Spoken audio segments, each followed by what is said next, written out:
Hi, replay people. I'm just waiting for my audience to come on. Come out, wherever you are, and meet the young lady who fell from a star.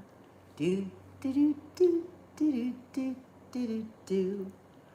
She fell from the sky. She fell very far. And Kansas, she says, is the name of the star. Kansas, she says, is the name of the star. Do, do, do, do, do, do, do, do, do, do. She brings you good news, or haven't you heard? When she fell out of Kansas, a miracle occurred. Hi, Jose. It really was no miracle. What happened was just this. The wind began to switch, the house to pitch, and suddenly the hinges started to unhinge. Just then, the witch, who satisfied an itch, went flying on her broomstick, thumbing for a hitch. And oh, what happened there was rich. Hey, Jose, sorry, we don't speak Spanish on the beach report.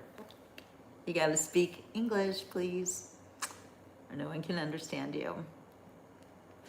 And I don't speak Spanish myself, although I did learn Spanish for 4 years in high school. And if you can't speak English, then please don't say anything at all. Anyway, nothing against other languages, but here on the Beach Report, we want everybody to be cohesive. And speaking languages nobody else can understand you is not conducive to cohesiveness. Just saying. So please speak English, okay? Or you won't be allowed to talk on the Beach Report. Again, it's nothing against other languages. And I speak fluent German myself, so, and I do love it when people come in and say hi in German and speak. Yes, thank you, Robert, for loving cohesiveness. But you can come in and say hi in German, say things that we all know, like, hola is fine, hello. Just please speak English. Just saying. Let's see, here's some messages held for review. Don't be rude to me. I am not here looking for a boyfriend. This is not a dating site, okay? So please treat me with the respect that a widow deserves, okay? I'm still married. My husband's dead, but I'm still married to him. And I am not looking for a replacement. So nobody can replace my husband, actually. My Ray was one of a kind. And what's the date today? The 24th. So on the 30th will be his death date 3 years ago. And sorry, Robert, don't use those lines on me. I'm really very anti-dating. I have, like, some of the things that men say to me on my show, y'all are so disrespectful. Not all of you, but some of you treat me very badly, and I don't appreciate it.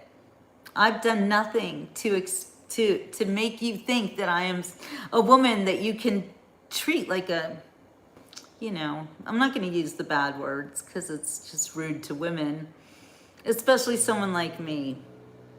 I have to be super careful what I wear, because y'all will say something about me, talk about me so nasty. I don't deserve it. I have to wonder too, like, why would you talk to me this way? Do you talk to women in person like this? So, but it is disrespectful, Robert. I mean, you just talk to every woman you see on the street, or, you have to think about things. You have to think about people and the way they present themselves, and don't body shame women. It's so rude. It's so uncalled for. I know, exactly, Robert. Sorry about the grass cutting in the background. But yes, there are a lot of sleazy people on the internet. Absolutely. And women looking for that kind of attention. And I'm just going to tell you, I am not one. I'm not looking for attention from men or anything like that. I am a journalist, I'm an author, I'm an editor. I want to inspire you to be a better person. Okay, so that's a great question. What's the subject? Well, today, and again, don't ask me to marry you. I'm already married to my husband in heaven, and I love the Lord. And before we get started, I want to acknowledge that it is the Jewish New Year, and I was raised Jewish. And you don't have to speak rude to me, please. It's uncalled for. I'm not even wearing my MAGA hat. So, I'm just trying to be like a normal person here, okay? Can you speak civilly? Is it possible? Because this is part of the problem that is presented to us these days. I want to help everybody to understand what's going on in the world and in the news, and I am an actual journalist. And I graduated from journalism school back in 1987. I am old school. I am old. I am proud of being old because I have a lot of wisdom and a lot of experience. And I don't know which Robert I'm talking to, whichever one was disrespecting me. So if that's not you, then you don't have to worry. Just saying. And I don't even see any of my moderators on right now. So there's that. But really, you guys, I realize my channel is attracting a lot of people these days, and for whatever reason, but it's not because I am looking for anything, even attention. I don't want the attention. It's because this is not about me. This is about you. Thank you, probably. Thank you so much. Oh my gosh. Hi, Pablo. So thank you. Thank you for the compliments, okay? You know what? Compliments are great and always, always appreciated. So, if you want to attract women, and by the way, you're not going to attract me because I'm not interested, but if you, thank you so much. Disc slapping hose. Seriously. Where's Marky Mark when you need him? There he is. Thank you. Oh my gosh. Marky, help me out here. It's okay, Robert. It's okay. It's okay. It's okay. It was nice what you said. You don't offend me when you say nice things. Seriously, it's just when you if you're expecting me to like want to date you or anything other than this is my show. I'm a journalist. I've been doing this for 10 years, okay? I actually like to help people understand the news because I'm a real journalist. I don't make a ton of money. I'm not sponsored by anybody. I'm not paid to tell you anything, okay? I'm telling you what I've seen in my life for the past almost 60 years of being a human on planet Earth, okay?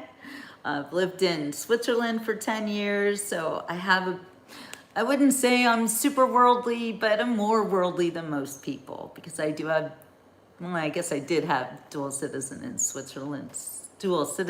in Switzerland, but I'm really not planning on moving back to Switzerland.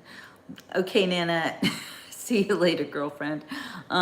Anyway, I wanted to start out with President Trump participating in a multilateral meeting. I'd like you to see I'm not telling you the news. I'm showing you what's happening in the world today.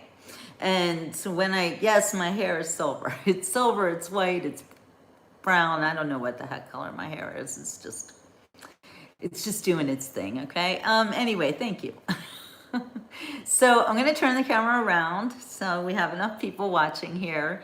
And we are going to see what President Trump has to say to the United Nations. I think it's very important that we learn these things. So when you watch these shows, instead of saying derogatory things because you hate President Trump or whatever, I am asking you, don't do that. Just watch. Watch and really listen. Don't be screeching liar, liar, and all that stuff. It's not helpful. You should know what's happening. And you should listen to what President Trump is saying. And I know you're going to be like, yo, he makes no sense. I don't understand. You only don't understand because you're not listening. And chefs, I do love cheese. But Wisconsin sounds cold, and I'm stuck in Pittsburgh right now. Oh, I'm not really stuck. I'm going to be leaving on Saturday back for my home of Florida, but the weather in Pittsburgh right now, it's gray and white outside, and I'm not happy about that. So I've got to get back to Florida and back to the beach. Don't you guys miss the beach? I know I do. All right, let's get started. We'll get back to President Trump here and hear what he has to say. Now, this is all pre-recorded. Nothing is live at the moment because I wanted to go live and it was like just too much. There is also something else that I want to show you and that's great questions too, Robert, talking about the Tylenol situation. And you know what? Here's what I think. And I gave birth to 2 people myself. Don't take any drugs when you're pregnant, like none. Just saying. I get it that you might get sick and you have a high fever, but honestly, there are ways to reduce a fever that don't involve drugs. You know, you can actually take a cold bath. There are a lot of things that you can do. And if you're pregnant, I beg you not to take anything, and please watch out what you're eating and make sure that all your food is whole foods and stay away from foods with lots of chemicals in them. You know, when you're building a human being, you have to be very, very careful with what you put into your face. Just saying. And my children were born in Switzerland for this very reason. When I was growing up in the 80s, I saw people starting to get morbidly obese and sick. And I believed that it was from the food. And so I actually moved to Switzerland and my children were born there. And I was able to feed them very fresh food. Actually, I didn't even feed them baby food because I couldn't understand the stuff on the labels, not because it was in another language, but there were colors and there were additives and words that, you know, German, French, Swiss, didn't matter, just meant chemicals. So I made my own baby food. And it's so easy. All you do is just grind stuff up, you know, you just whip it into a souffle. And that's what babies eat because they don't have no teeth. Anyway, my babies turned out to be very healthy, and to this day they are fine, healthy people. So I guess I did it right. And but at the same time, I am also heartbroken for all the people whose children were autistic and have whatever issues and they don't know why, and it breaks my heart. Just recently I was with an old friend and his son is severely autistic, and it's the saddest thing. It's really the saddest thing. And these people that will never attain, you know, personhood in a way, like get married, you know, have life, have a job. It's just so, so sad. And I think it's wonderful that we are now looking into it and trying to figure out what is causing so many kids to have autism. So yeah, anyway, we'll talk about that later. Right now, we're gonna go over to the UN and we're gonna see what President Trump has to say to all of these people from all over the world.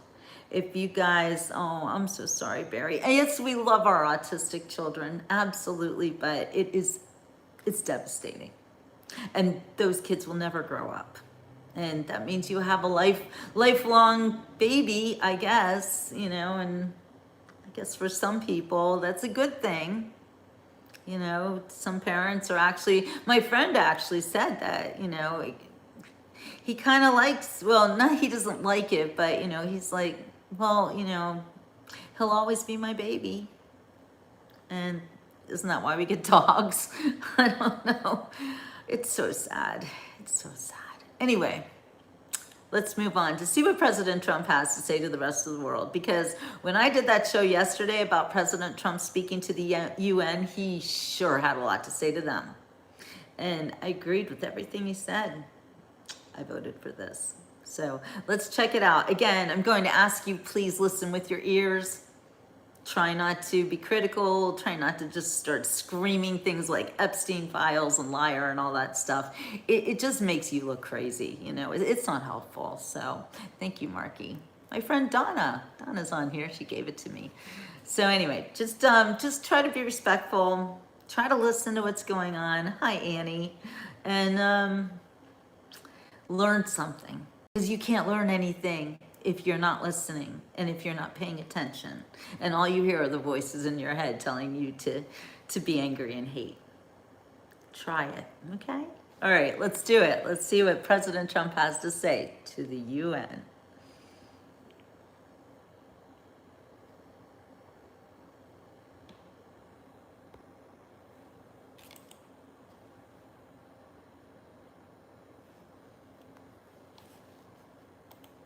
Important part of our planet, the Middle East, and we want to end the war in Gaza. We're going to end it. We're going to end it. We can end it right now. Oh no, But speaker problems. they're respected all over the world. They're respected by me in the Oval Office, I can tell you that. They're respected by the United States. And we're here to see if we can get the hostages back and get the war over and get back to life. Life in the Middle East, which is a beautiful life, but it's much more beautiful without wars, right? So I really greatly respect the fact that you're here.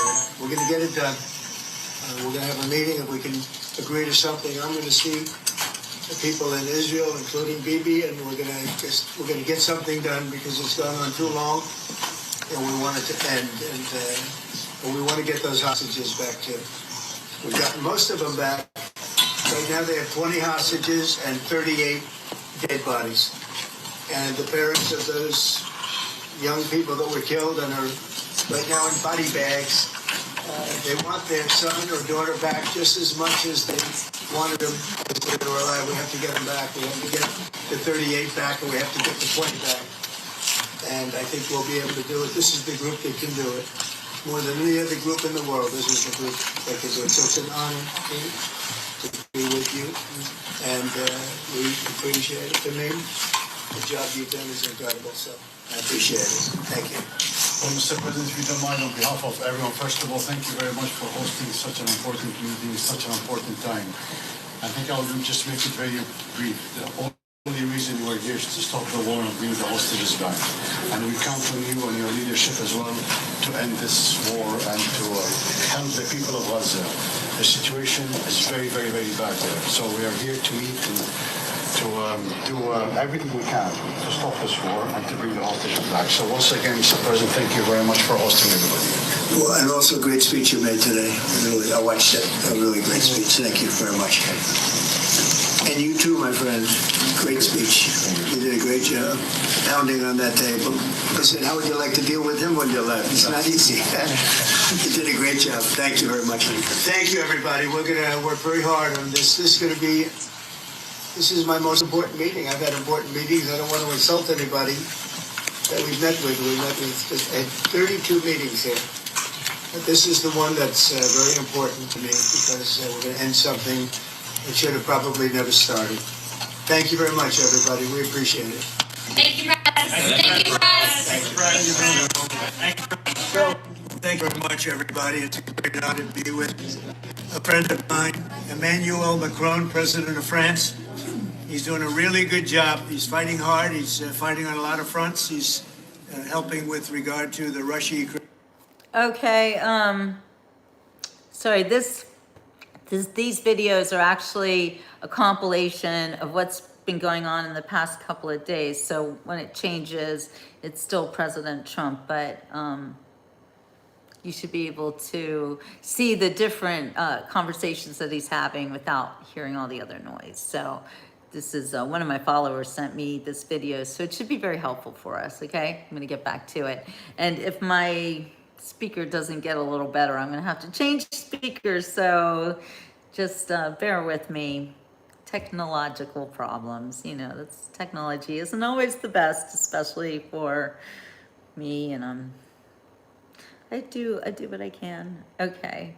Yeah, okay, Janice. Yeah, this his speech, yes, I did that actually yesterday, Janice, where I showed his speech in New York City at the United Nations. Agree, it was great. And it may even be on this compilation, so let's listen to it. I don't know anything about Brazil, baby, Morty, sorry. And I don't talk about things that I don't know about. Catastrophe. I do have friends from Brazil, And, though, and I his love words them. of wisdom mean a lot, and we've been friends for a long time now, really, from the first term on. And I appreciate you being here. It's really nice. Thank you. Thank you. Please. Thank you, Mr. President. I'm very happy to have the opportunity to. Okay, now I do have to address the situation. Emmanuel Macron, and I hear somebody say, isn't he the dude married to the dude? Yeah, okay. I don't know if his wife is actually female or male. I don't know. I haven't seen the parts. I don't know the people, so I cannot say this. But look at the history of him and his wife. He was groomed by her. She was a teacher, and he was like 14 years old and friends with her daughter, and that's really weird and creepy. As a journalist, I have noticed a very disturbing trend of a lot of stories of women teachers taking advantage of little boys. It's a real thing that happens. And Emmanuel Macron is one of those kids. And he ended up marrying his abuser. I mean, remember the beautiful blonde teacher, and she ended up marrying her middle school student? I forget the name. I know you guys know it, so please put it in the comments. Letourneau, Mary Kay Letourneau. Remember her? And she married the child that she abused, and they had children together. And in the end, they got divorced because he couldn't take it anymore. She ruined his life. And I see Emmanuel Macron, and I really have to wonder about that situation when he is now the president of France, and he was actually an abused child. I mean, and then we saw him getting bitch slapped by his wife. We all saw that, so. So I don't know. I don't know if the added layer of his wife actually not being the gender that we think she is, that I don't know. I don't know about that, but that is kind of secondary to the fact that she took him out of middle school. What the actual? So anyway, that's really creepy. And yeah, this is a fact, okay? So I don't know, I'm not looking in her underpants, but it's all true that she did meet her husband when he was a student in middle school. Okay? That's crazy cakes. So it doesn't even matter what gender she is because she's a creeper. Okay, just saying. So when I see Emmanuel Macron, I really wonder what kind of a person he's turned out to be, since we are looking at a formerly abused child, now man, still with his abuser. Okay, let's get back to it. Exchange with President Trump and our teams. And indeed, we have a lot of things to do together, especially fix. I mean, it's crazy wars we have. And I just saw the message you issued after. Thank you, your meeting French with people, for President letting us Zelensky, know and I what you think guys it's think. a very right one. I mean, if we back completely. And I am having problems with this speaker, so I'm gonna have to switch speakers. Sorry, guys. Again, with the ding, technical difficulties. Good thing I have got a replacement. I'm learning. Ready for connection. I also don't have super expensive equipment because I am a one-woman show, and I mean, I've been doing this for 10 years, but still kind of getting Bluetooth started. connected. Thanks, Mark. Okay. Economy is suffering. I mean, there is this opportunity of a good future. It is. So we will back it. I think so. They're very enthusiastic in a lot of ways. It's been a terrible war, should have ended, and Russia should have stopped it. But they've been 3.5 years and they've gotten not so far. So we'll see what happens. But the other side can fight too, and they've proven that. Maybe it's it could be that Russia's a paper tiger. I don't know what they are, but 3.5 years of fighting and killing everybody, of killing 7,000 people a week for nothing, for nothing. So it's a very sad situation, but I've seen the recent statement I put out a little while ago, and I'm glad you got it. But I feel that way. I really do feel that way. Let them get their land back. Yep. So we'll see how it all works out. And in the meantime, I hear France is doing well, and you're doing well. And he's been my friend, and we've gotten along on just about every subject there is to get along with. Interesting. Other than on occasion, wine. I say, wouldn't you like to pay a couple of dollars to put the wine into America? But we've always treated you good, right? We will try to fix all these issues, but we had very good discussions. And I think peace as an objective everywhere, Right. Ukraine as the Middle East is a common objective we have. So we will work on that. Emmanuel has actually helped me with a couple of the wars. We settled 7 wars. The biggest disappointment, but I think that'll happen eventually, is the Ukraine and Russia situation. But we've settled. I thought that was going to be the easiest one because of my relationship with Putin, but unfortunately that relationship didn't mean anything, unfortunately. But when I needed some advice and when I needed some help in terms of a country in that part of the world, you were always there. And you helped me settle some of these 7 wars.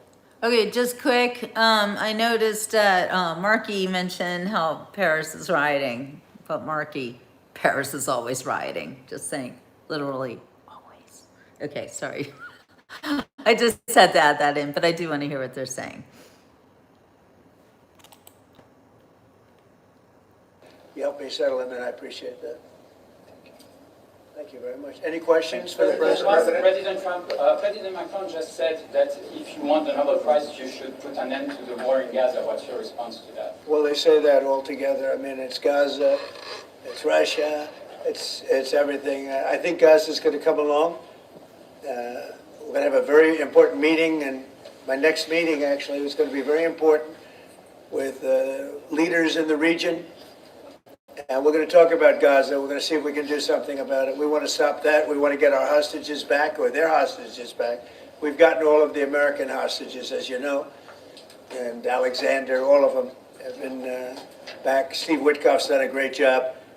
And Marco always, and everybody. I mean, we have Scott got involved and strongly involved, and from a financial standpoint. We're doing some things that are pretty good. We put Iran out of commission, very important. That was called the bully of the Middle East, and they're out of commission. Now we're going to have a meeting today. I think it's going to be a successful meeting with all. Okay, interrupting once again. Yes, the comments that are disappearing. Whoops, sorry. I have moderators on my channel because sometimes people come on here and they say the dumbest things and the most ridiculous things, and it's usually people who hate Trump and hate MAGA, and they feel the need to just repetitively scream things like liar and orange and all this stuff. So, you know what, Marky, let them do it. Just let them show us how crazy they are. You know, I don't really care. It's just that, like, when Charlie Kirk's memorial was on, it was so disrespectful to those of us who are patriots, and, you know, we really want to pay attention to this stuff. So if you don't want to see the nasty people, just try to ignore the comments, okay? And Marky, I want you to watch now, okay? You shouldn't have to just be working so hard, because it is difficult when you see so many really rude people. But if I do personally see, or even Marky, if you see something that is blatantly, like, you know, terroristic threat or anything like that, then we report all of those comments. So, you know, and also the disgusting sexual things, we also will report those, okay? So just so you know, we're gonna let you dumbs say all your stupid stuff. We don't care, okay? We just don't care. So if you're interested in what President Trump's saying, just pay attention to him. Don't even look at the comments. And but if you do comment something, make it be something positive. All right, back to Trump.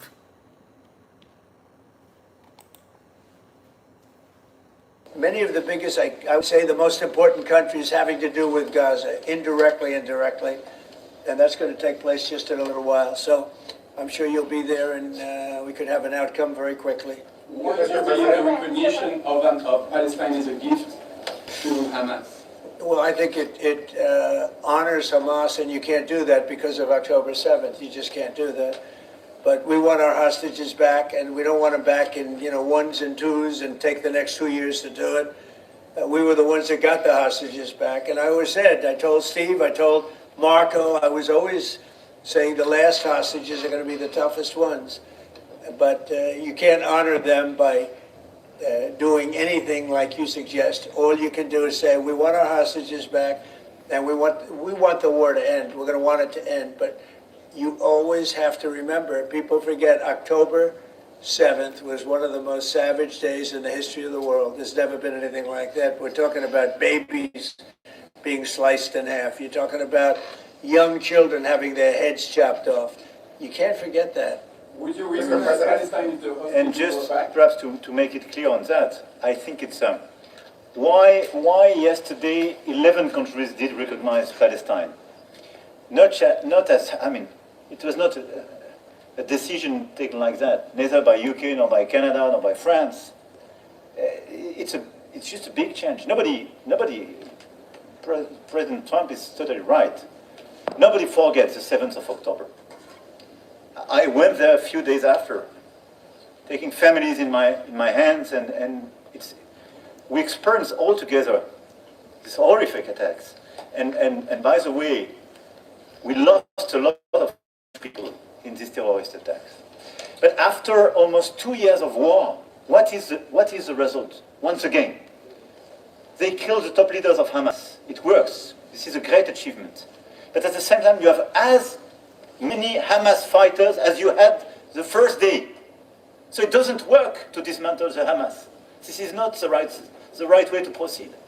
So we need a full-fledged process, and we worked very hard on the day after, and I totally share this sequencing.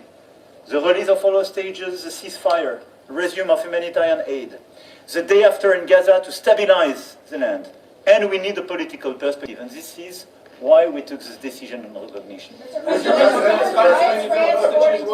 Well, I have to say that I'm on the side of Israel. I've been on the side of Israel really my whole life. And we are going to get a solution.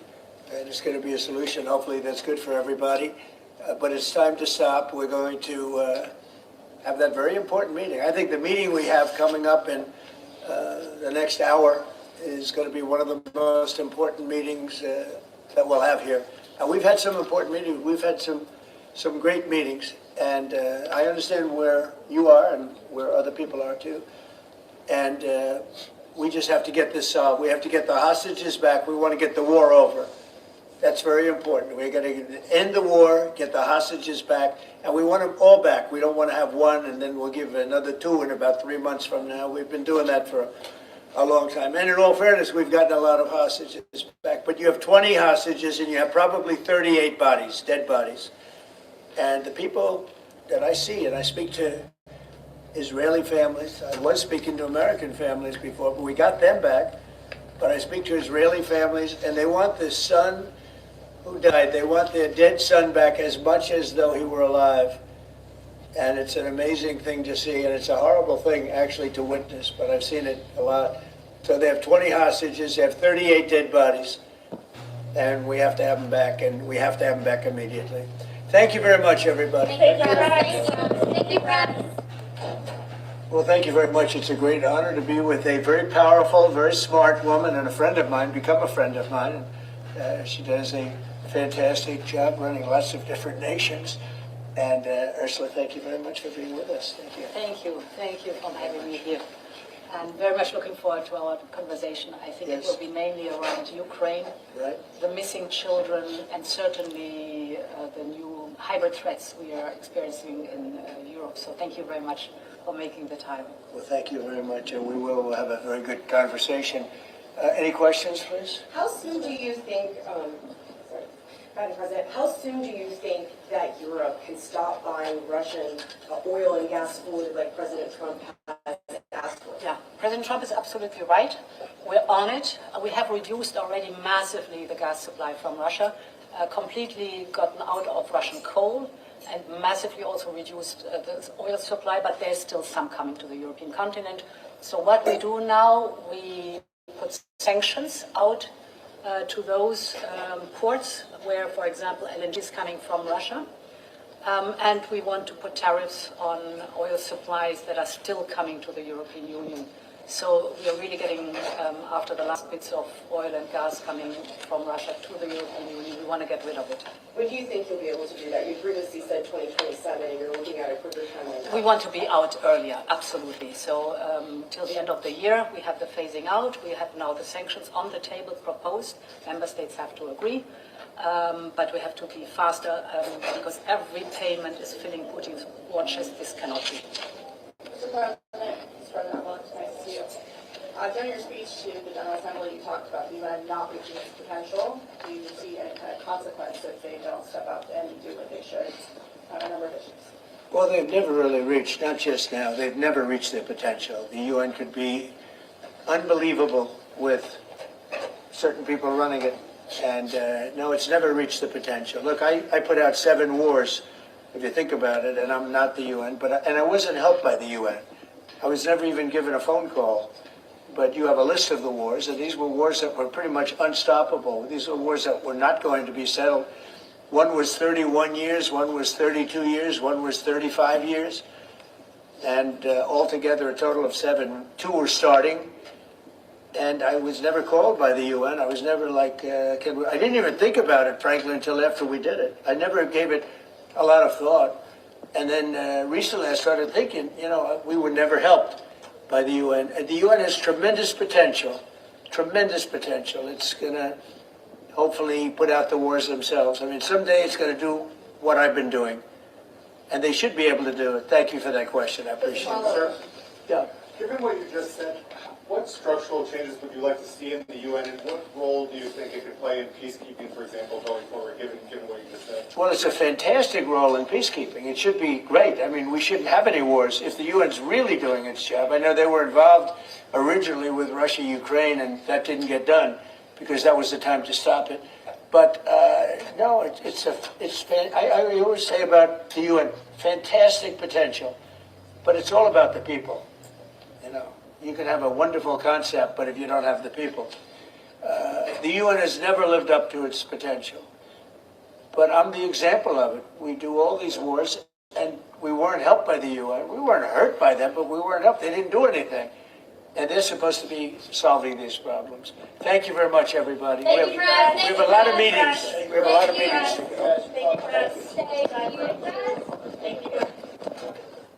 Well, thank you very much. It's a great honor to be with the president of Uzbekistan.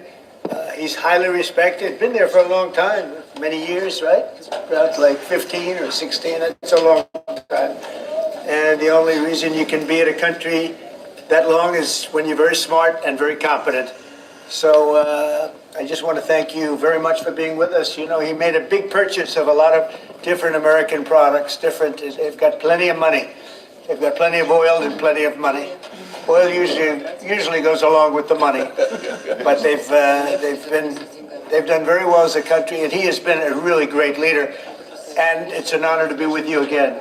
Thank you very much. Thank you. Please. Thank you. Во-первых, большое спасибо, уважаемый господин президент, что вы говорите и делаете. Вы сказали, что мы сегодня встретимся. Вот и встречаемся. Я очень благодарен вам за это.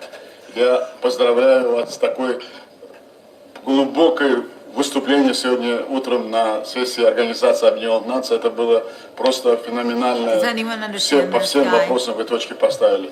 Конечно, то, что мы с вами договорились в ходе телефонного разговора, все выполняете. Я еще раз хочу вас поздравить, что вот все конфликты, 7 конфликтов вы прекратили. Особенно, самое главное для нашего региона, между Азербайджаном и Арменией, вы Thank you very much, Mr. President. It is my great pleasure to be here, and I would like to congratulate you with the brilliant presentation today, the speech of yours today. Well, you were able to cover all the points of importance today, and I would like to congratulate you that you are really a person who can hold his word. So you act, you say something, and then you act, of course. You promised that we will have a meeting today, and we're now having it. So thank you for that. Besides, you were able to stop 7 conflicts all over the world, and we know that. One of them is very close in our region, and it's Azerbaijan and Armenian war. So thank you for that as well. And you are a great inspiration for us, and everything that we're able to agree upon is being implemented already. Thank you very much for this dialogue, and we will be continuously working together on the program that we were able to sign up for. Well, thank you very much. And you know, the president is speaking in about 5 minutes. He's supposed to be up there, and I want to watch him. But the president is speaking in approximately 5 minutes, so maybe we'll take a little quick question if you'd like, and we'll do one nice and fast. But it's been a real honor to be with you, and then I want you to rush out and make a great speech. Mr. President, Ryan Ruth, the man who tried to assassinate you, Yes. has been convicted and found guilty. What is your response? Well, I'm very appreciative of the justice that was given and the way it was handled by Pam Bondi and Todd Blanche and everybody that it's been, and their team of people. It was really well handled, and it's very important. You can't let things like that happen. Nothing to do with me, but a president or even a person. You can't allow that to happen.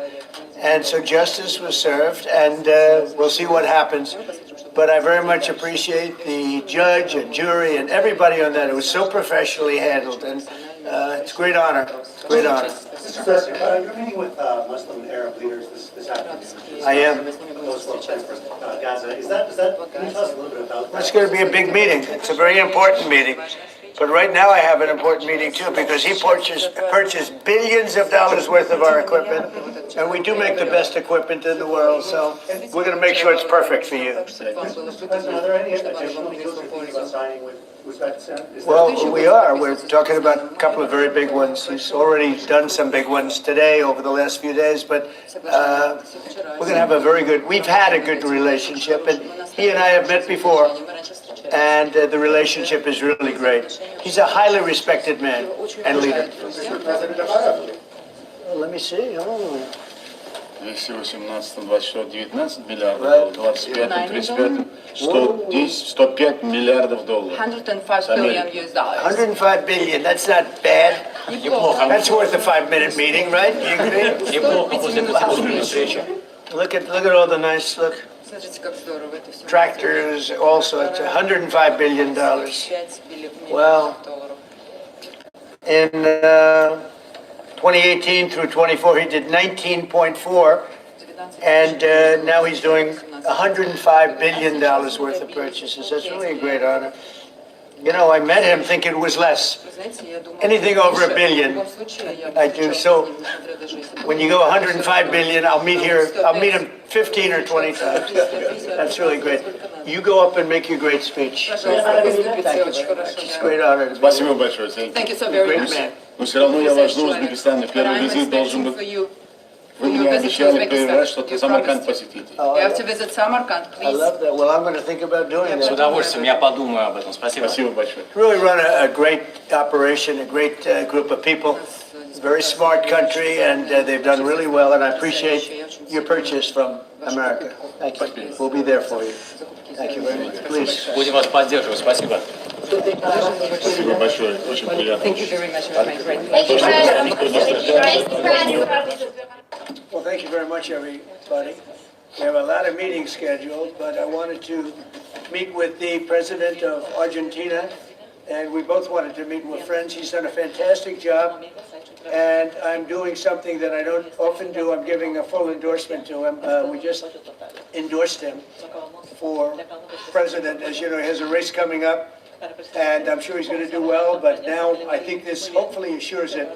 And to the people of Argentina, we're backing him 100%. We think he's done a fantastic job. He, like us, inherited a mess, and what he's done to fix it is good. And Scott is working with their country so that they can get good debt and all of the things that you need to make Argentina great again. So it's an honor for me to endorse the president and the future president of Argentina. Thank you very much. Thank you very much. Thank you very much. That's your endorsement. Okay, I'm going to switch gears here as Trump wants to make Argentina great again. You know, say what you want about him, but he doesn't want to see people die in wars, and he wants the world to be a better place. And he's a father, he's a grandfather, and I believe he really cares about these people. I see it every time I see him talking about how much he does care about people. Okay, we're going to go to a press conference that was just recently live, if not still going on, about the families of the Potomac mid-air collision victims hold a press conference. And now I am very interested in this, and maybe you will be too. So let's see what is happening on that front, because this was a terrible, terrible accident that never should have happened. And I don't know about you, but I'd like to know more about this. It is one of the reasons, and there are many, that I don't fly anymore. All right, let's see what's going on there with this press conference of the families of the victims of that horrible mid-air crash.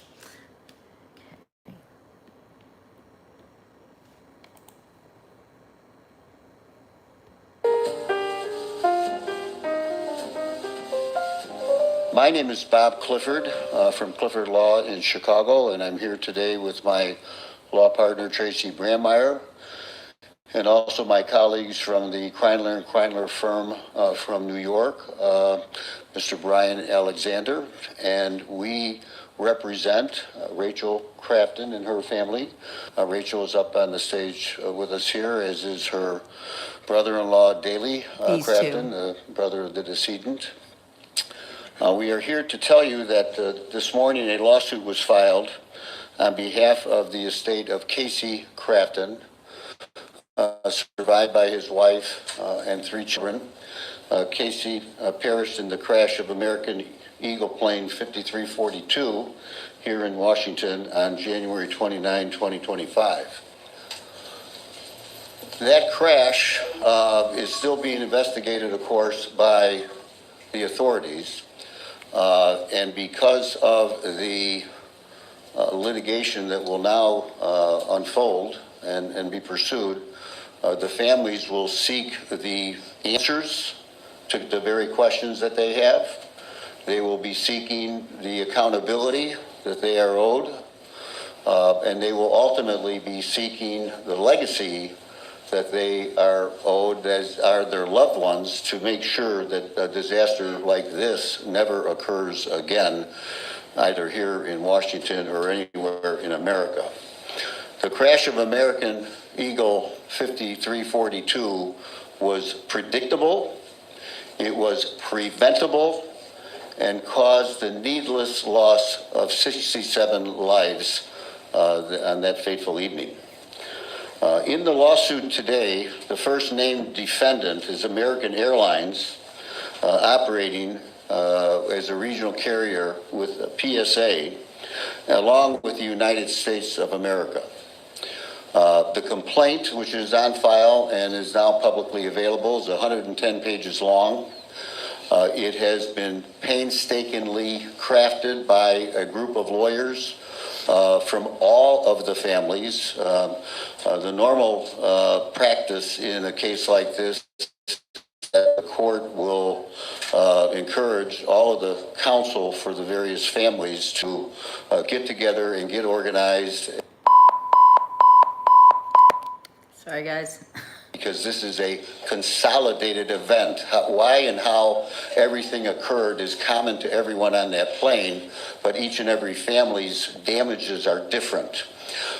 So in this first lawsuit filed in the federal district court for here in Washington in the District of Columbia will serve as a guiding complaint for the rest of the families to follow. Because we uniquely are in a position of suing the federal government, and there are rules regarding the right to sue the federal government, we had to file, all the families have to file what's called a Form 95. It's a document that asserts that a claim is being made against the government, and the government has 6 months in which to accept or deny the claim, and they always deny it, and they usually wait until the 5th month and 29th day. But because of Rachel Crafton having been the first to file that claim, I filed that claim right after she was retained me as counsel. We are in a position of getting that complaint on file, and it includes the claim against American, and we are joined by our co-counsel in this representation, the Kreinler & Kreinler firm and Spicer Krause out of New York, because all of the families want to seek those answers, and they want to do so as expeditiously as possible. And can I just say, don't you all want to know what happened? Are you still flying on airplanes? Don't you want to know about this? I'm just saying, I know it's a little boring right now, but stick with it because this is pretty important. Air travel, guys. Okay? Okay, Paul doesn't want to hear it. I'm sorry, Paul. I was just talking about Trump, and Trump was just on, but I should think you would want to know. But if you don't, if you guys also want to go back to President Trump speaking to the UN, we can do that. We can totally do that. I just thought you would want to know about what happened. And yeah, you're on a plane right now, West Tech.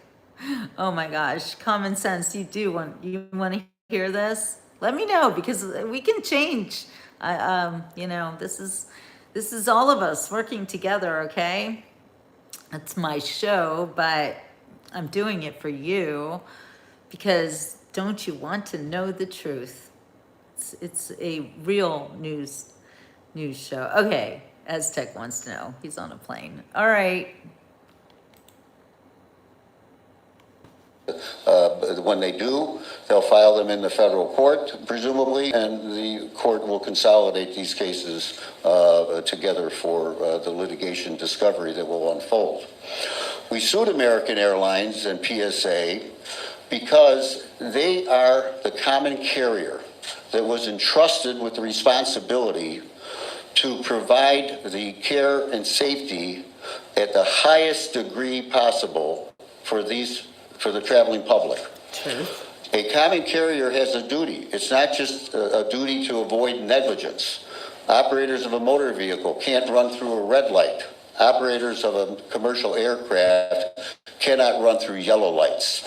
And they ran blatantly for years, many red lights here, by allowing these planes to operate in the navigable space at DCA, knowing that there was massive congestion, that there was a massive intersecting military traffic regarding runways that were unique and required special training that they failed to provide to their pilots. Okay, are you listening to what he just said? They were putting people, passengers, at risk, knowingly. This is what he just said. And that's why he is suing the airlines and not the military. Now, this is very interesting. I would be very confused about this if I were you. I know I am, that they literally, do you hear him? Knowingly put passengers at risk with military planes and congestion and everything all in one place. In other words, it was just a matter of time before something like this happened. And right, no one regulated them for years, and you can't blame President Trump for that. I'm just saying. Thank you, Peter. All right. Yes, exactly. Common sense. Thank you. And I love your name because this is what we need, some common sense. Let's get back to listening to this attorney. Is set out in a way that emphasizes their It's a good question, responsibility. Aztec. All of you are familiar, of course, with the recent hearings that were conducted here in Washington by the NTSB investigating this crash. That investigation is focused on the probable cause of what happened that day. But that investigation is not as wide in scope as is necessary for the families to fully understand what American knew, when they knew it, and what they could have done to prevent it. And it is known that American had the ability, because of their notice of near misses, a massive number of near misses, that they nevertheless allowed their customers to be exposed to the dangers associated with those near misses, even though they sought additional gates, they sought additional and takeoffs, and they did everything possible to maximize their ability to shuttle passengers in and out of that airport. So there is that focus in the complaint on the fact that there's a corporate negligence and accountability that existed for a long time before that fateful night. Then the complaint does complain about and focuses on the conduct of the pilots that evening. And I know it's tough for some people to hear, but I assure you that all the lawyers associated with this case have consulted with experts of the highest caliber, integrity, and credibility, who do in fact have things to say about the performance of the pilots that night that could have prevented this disaster. Whether it was associated between accepting the runway that they used, or it was associated with the 19 seconds that they had to respond to the alerts about traffic that, to the best of our knowledge from the record, were not responded to at all, and that, we believe, is a responsibility that they had at night. Okay, so you asked about the statistics on having a plane, of being in a plane crash.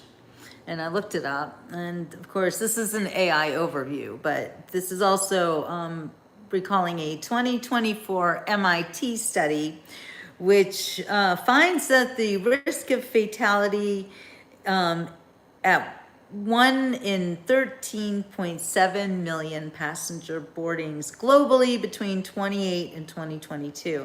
Air travel remains significantly safer than driving, with commercial flights being approximately 190 times safer than car travel when measured by fatality per distance. So apparently, your chance of being in an airplane crash is very, very low. So you'll probably be okay, Aztec. But I don't know, as far as driving is very dangerous. But I prefer it because I can have all my stuff in my car with me. I can take as much as I want. I can stop anytime I want. And I think that gas, for your car is a lot cheaper than flying on an airplane.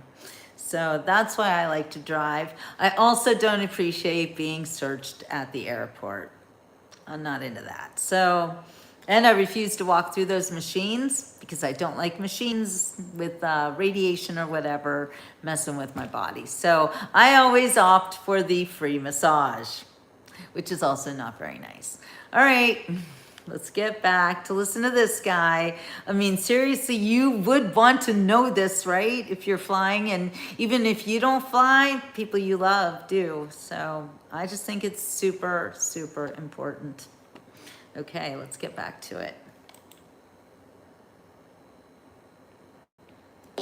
People lost their lives as well.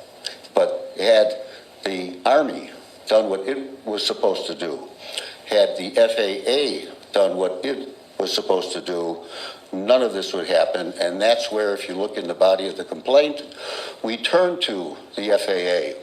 And we talk about the fact that the FAA allowed this environment to exist, knowing that there was massive congestion and these number of near misses.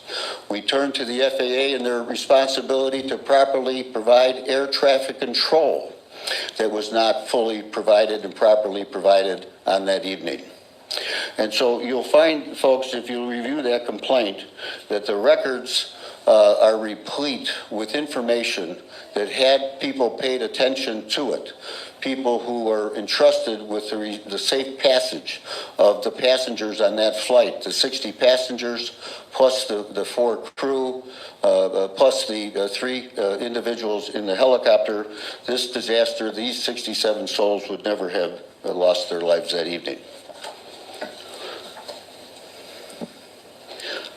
I would like to take the time to introduce you to Mr. Daley Crafton. Mr. Daley Crafton is the brother of Casey. Daley has been known to many of you already, and he would like to respond to a couple of the questions he's already received, and also to supply some remarks for you today. Daley? Thank you, Bob. My name is Daley Crafton. Hello and good afternoon. Brother of Casey Crafton, I would like to share the following remarks on behalf of my sister-in-law, Rachel Crafton, Casey's wife of 16 years and mother of their 3 sons. Nearly 8 months ago, our loved one, Casey Crafton, and 66 other people were killed when a U.S. Army Black Hawk helicopter collided with American Eagle Flight 5342. And nearly 8 months ago, our lives were shattered in a moment, and the grief has been unimaginable. The future we dreamed about was taken away from us. Casey was a devoted father and husband, and we built a beautiful life together. He was a loving brother, a supportive son, a committed employee, a selfless friend, and he made everyone around him feel valued and respected. The world was a better place because he was in it. Because of this avoidable tragedy, my young sons and I have to go through life without the love, support, guidance, and laughter Casey gave to us on a daily basis. I'm left to raise our sons alone, and these days, weeks, and months have been unbearable as grief weighs heavily over every moment that should have been a celebration with Casey.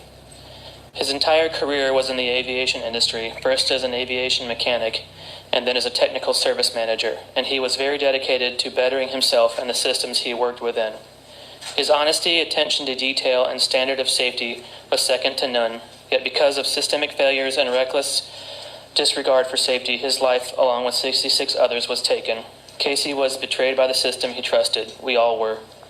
As his wife, I cannot stand by and allow his life to be lost in vain.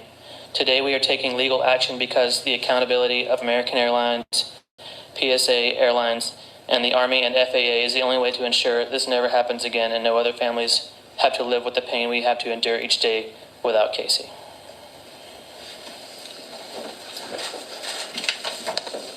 Introduce Mr. Brian Alexander from the law firm of Kreindler & Kreindler in New York.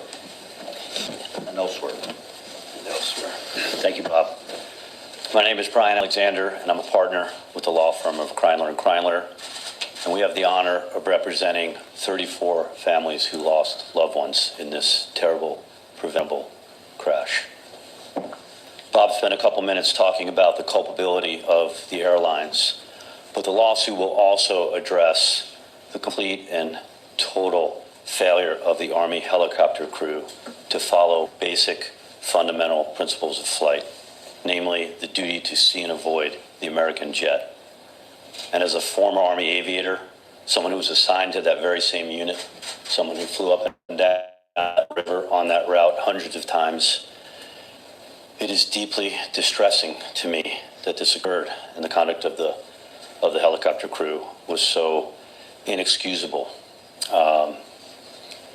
The lawsuit will also address air traffic control.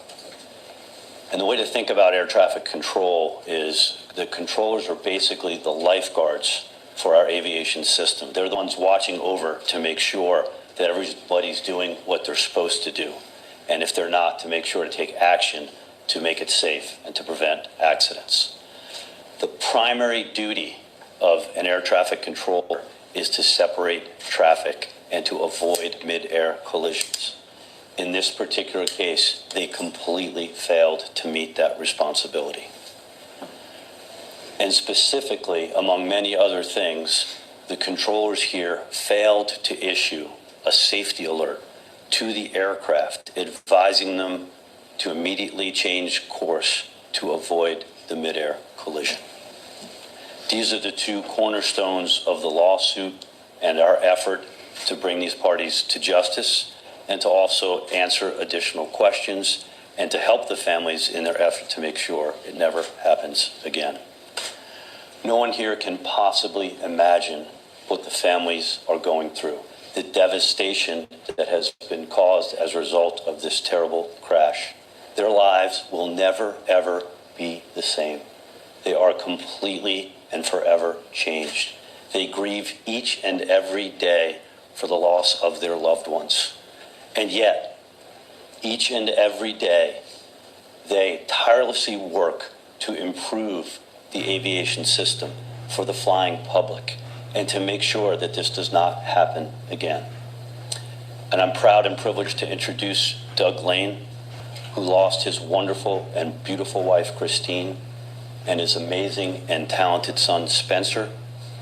And he will be talking to you about those efforts to make our system safe. Doug?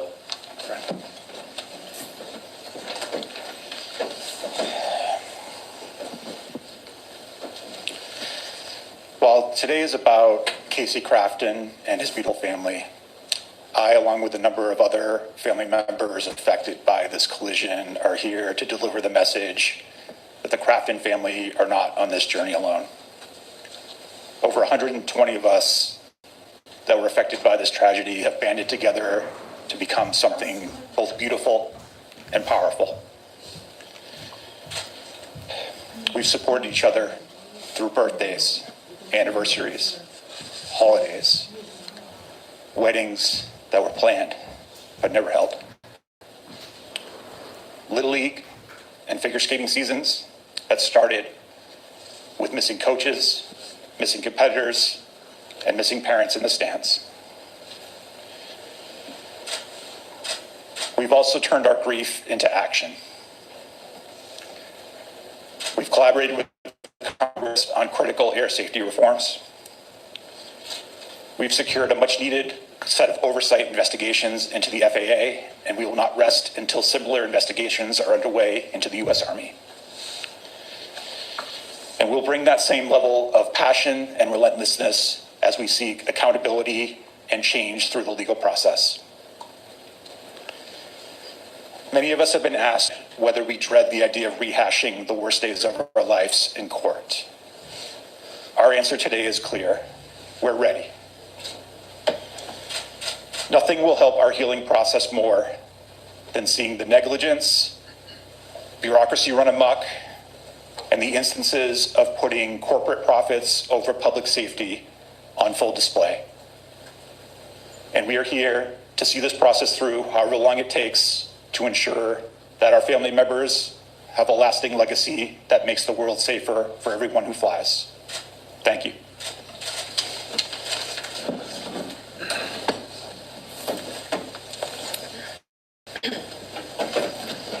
We will now open things up for questions from the media. We would ask you to please identify yourself and your affiliation and direct your questions to the members in front. Thank you. Okay, no questions, we can go home. I think we got a couple. Hi, Will Geisman at the Air Current. Thanks for having us. Perhaps a question for the council, if you have an indication of perhaps how many other families have filed complaints with the government and how many you may expect to. I realize it's a tricky question if you don't represent them directly, but just a ballpark to understand. Sure. To the best of my knowledge, the majority of families have filed claim forms with the U.S. government. A claim form is not a lawsuit. Right. So a precondition to suing the government is this Form 95 claim form. That starts the clock. You cannot sue the government before them, unlike the ability to sue American. You could have sued American the day after the crash. So that's part one. Part two, when any other family now files, if they do file in the federal district court, because of the docketing statement that you must accompany with your complaint, you have to check off, is there a related case? That will get checked off. I just looked at my phone a moment ago to see if we've gotten an assignment yet. We don't yet have an assigned judge yet. We will hopefully by the end of the day, or the clerk's office tells us first thing in the morning.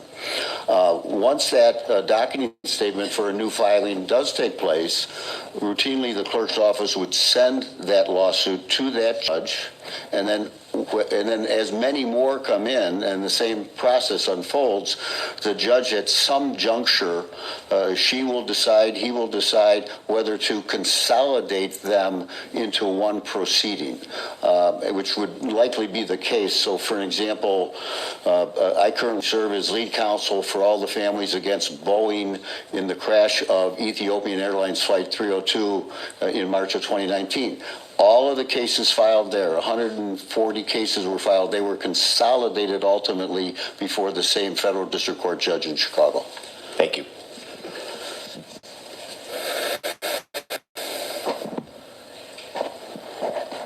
I'm Vince Simlot with Nexstar. You mentioned that you thought that American Airlines and PSA didn't provide adequate training or special training to the pilots on approach to DCA. Could you tell us a little bit more about what you think they should have provided? Well, certainly in two parts. One is a thread that we're pulling that we don't have the subpoena power until you file a lawsuit. I can't go knocking on someone's door and make them talk to me. With a lawsuit, now we have the power of the court behind us. So to begin with, we will be permitted now, under court supervision, to issue specific discovery requests against the airlines or anyone else we choose to seek information from. And on information and belief, we think that there has been a history of specific training that did go on for DCA that at one point in time historically was stopped. So that's part one, and that's based upon our work product and investigation to date. So that is that part of the information I think you're seeking. And the next part will come when we have the right to take depositions of the individuals or who are with American and PSA to dive into the specific training they did or did not give to their pilots for DCA.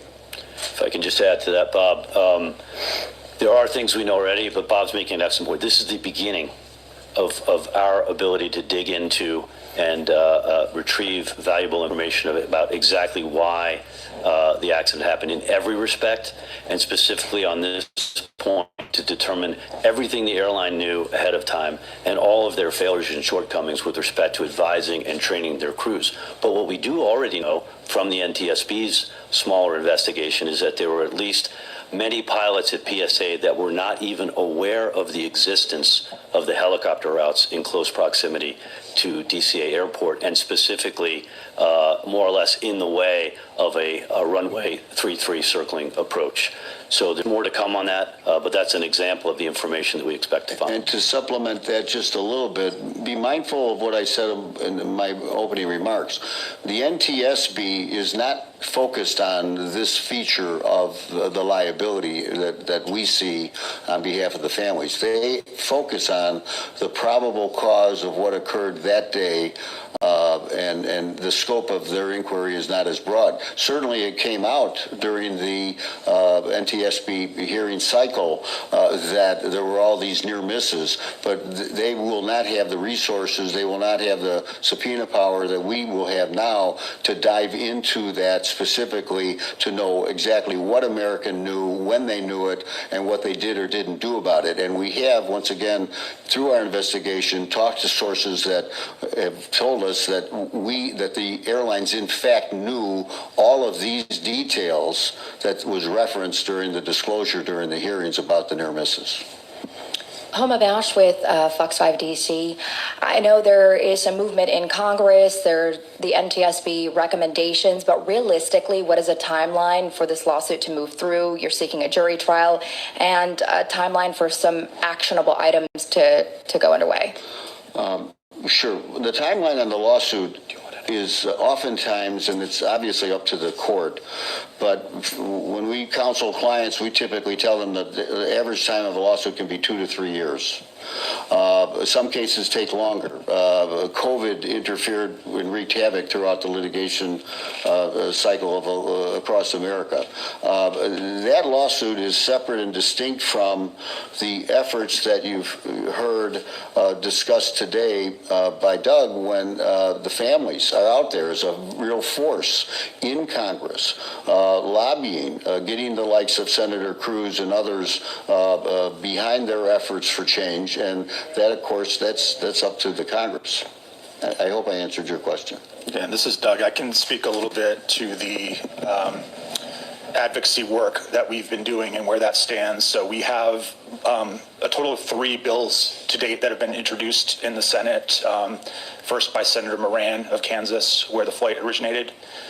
Second by Senator Maria Cantwell from Washington, and then most recently the Rudder Act, which was introduced by Senator Ted Cruz, who's the chairman of the Commerce Committee that oversees the industry. Those things now need to come together into one bipartisan bill that, and that work is happening. So we're very encouraged that the two sides are coming to the table, and we feel like we are in very short order going to see a bipartisan bill reach committee, and we will continue to engage with both sides of the aisle to make that happen. In parallel, we've also worked with some of the appropriations committees to add language to both the Transportation, Housing, and Urban Development Appropriations Bill and the National Defense Authorization Act to advance some of our priorities that way. So we have a lot of different threads that we're pulling, and we will continue to push for those. We also continue to engage with the executive branch, with Secretary Duffy and his team, Administrator Bedford, and most recently we've now begun an active dialogue with the U.S. Army as well. So we will keep fighting on those avenues in parallel to our work on the legal action.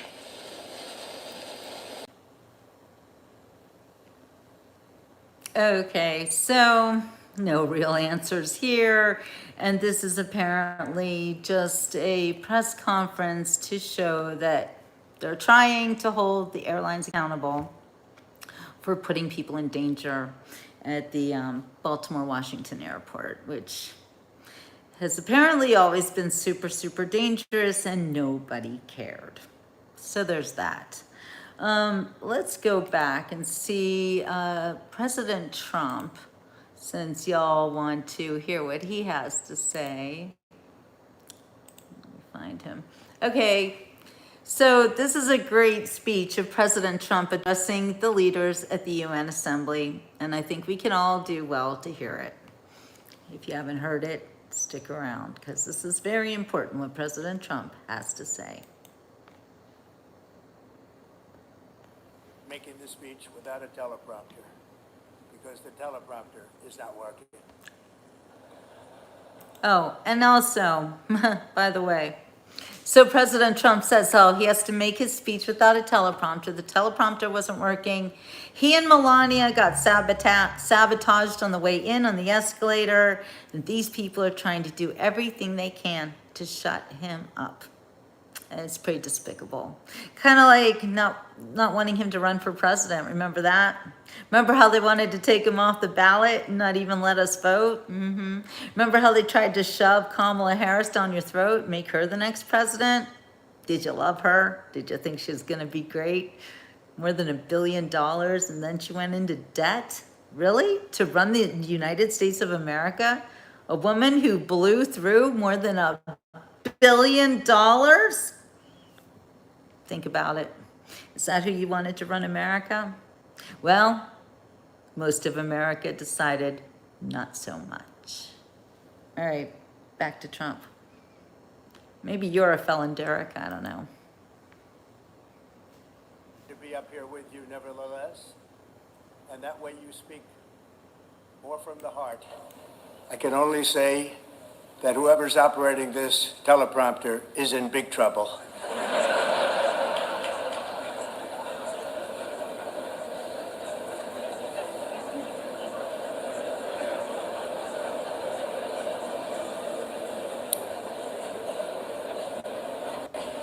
Hello, Madam First Lady.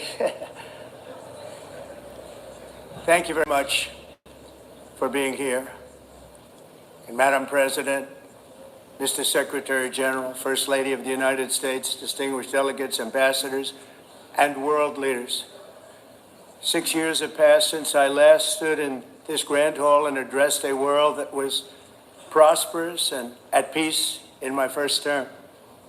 Since that day, the guns of war have shattered the peace I forged on 2 continents. An era of calm and stability gave way to one of the great crises of our time. And here in the United States, lawlessness, and radicalism under the last administration delivered our nation into a repeated set of disasters. 1 year ago, our country was in deep trouble, but today, just 8 months into my administration, we are the hottest country anywhere in the world, and there is no other country even close. America is blessed with the strongest economy, the strongest borders, the strongest military, the strongest friendships, and the strongest spirit of any nation on the face of the earth. This is the golden age of America. We are rapidly reversing the economic calamity we inherited from the previous administration, including ruinous price increases and records like we've never had before. Under my leadership, energy costs are down, gasoline prices are down, grocery prices are down, mortgage rates are down, and inflation has been defeated. The only thing that's up is the stock market, which just hit a record high. In fact, it hit a record high 48 times in the last short period of time. Growth is surging, manufacturing is booming. The stock market, as I said, is doing better than it's ever done. And all of you in this room benefit by that, almost everybody. And importantly, workers' wages are rising at the fastest pace in more than 60 years. And that's what it's all about, isn't it? In 4 years of President Biden, we had less than $1 trillion of new investment into the United States. In just 8 months since I took office, we have secured commitments and money already paid for $17 trillion. Think of it, 4 years, less than $1 trillion, 8 months, much more than $17 trillion is being invested in the United States, and it's now pouring in from all parts of the world.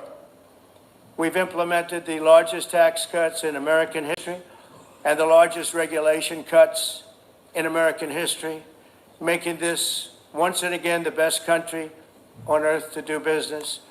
And many of the people in this room are investing in America, and it's turned out to be an awfully good investment during this 8-month period. In my first term, I built the greatest economy in the history of the world. We had the best economy ever, history of the world. And I'm doing the same thing again, but this time it's actually much bigger and even better. The numbers far surpass my record-setting first term. On our southern border, we have successfully repelled a colossal invasion. And for the last 4 months, and that's 4 months in a row, the number of illegal aliens admitted and entering our country has been 0. Hard to believe, because if you look back just a year ago, it was millions and millions of people pouring in from all over the world, from prisons, from mental institutions, drug dealers. All over the world they came. They just poured into our country with the ridiculous open border policy of the Biden administration. Our message is very simple. If you come illegally into the United States, you're going to jail, or you're going back to where you came from, or perhaps even further than that. You know what that means. I want to thank the country of El Salvador for the successful and professional job they've done in receiving and jailing so many criminals that entered our country. And it was under the previous administration that the number became record-setting, and they're all being taken out. We have no choice. And other countries have no choice because other countries are in the exact same situation with immigration. It's destroying the country, and you have to do something about it. On the world stage, America is respected again like it has never been respected before. You think about 2 years ago, 3 years ago, 4 years ago, or 1 year ago, we were a laughingstock all over the world. At the NATO summit in June, virtually all NATO members formally committed to increase defense spending at my request from 2% to 5% of GDP, making our alliance far stronger and more powerful than it was ever before. In May, I traveled to the Middle East to visit my friends and rebuild our partnerships in the Gulf and those valued relationships with Saudi Arabia, Qatar, and the UAE. And other countries are now, I believe, closer than ever before. My administration has negotiated one historic trade deal after another, including with the United Kingdom, the European Union, Japan, South Korea, Vietnam, Indonesia, the Philippines, Malaysia, and many, many others. Likewise, in a period of just 7 months, I have ended 7 unendable wars. They said they were unendable. You're never going to get them solved. Some were going for 31 years, 2 of them, 31, think of it, 31 years. One was 36 years. One was 28 years. I ended 7 wars.